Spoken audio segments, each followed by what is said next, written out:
Hello everyone. So today I'm back here with a new book. There are some books that don't scream for your attention.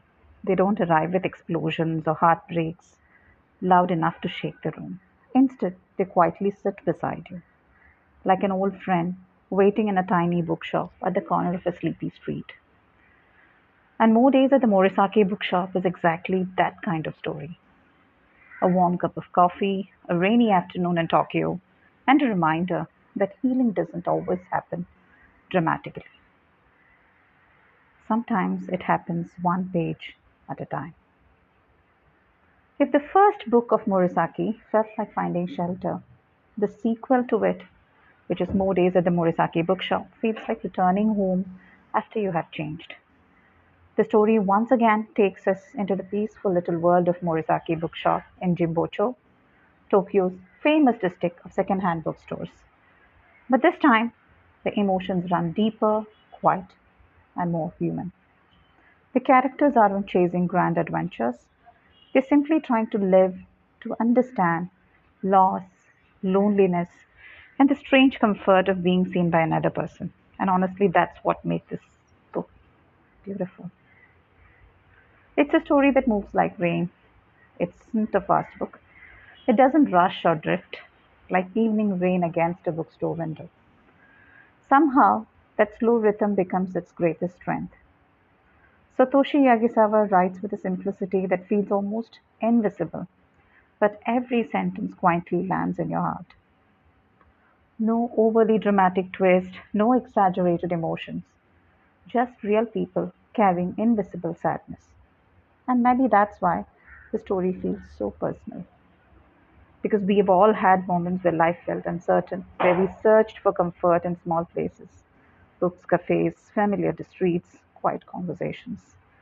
This novel understands that feeling perfectly. And the magic of the Morisaki bookshop is that the real charm is not in the plot, it's atmosphere. You can almost hear the turning pages, smell old paper in the air, feel the soft Tokyo sunlight entering through dusty windows. The Morisaki bookshop feels alive, like a character, gently protecting everyone who enters it. And while reading, you slowly realize something very powerful that some places don't fix people, they simply give them space to heal. That idea stayed with me long after I finished this book. In a world obsessed with speed, it chooses softness. Where most stories try to shock you, this one comforts you. And surprisingly, that comfort becomes emotional in its own way. This is not a book you read for suspense.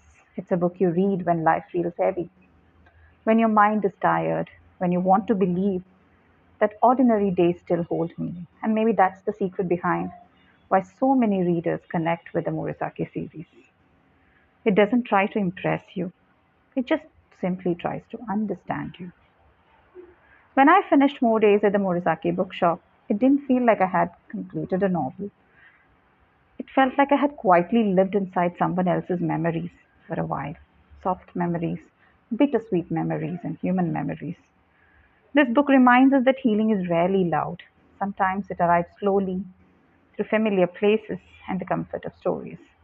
And maybe that's why it feels unforgettable.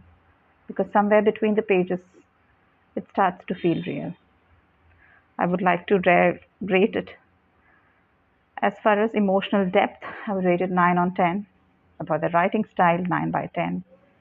And for the cozy vibes that it gives you, an infinite.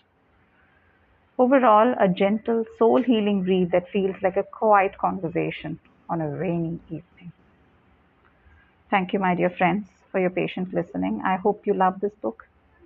Please do give it a try, and if you like it, please do comment on my channel and do subscribe if you would love watching or hearing to more book reviews of this sort.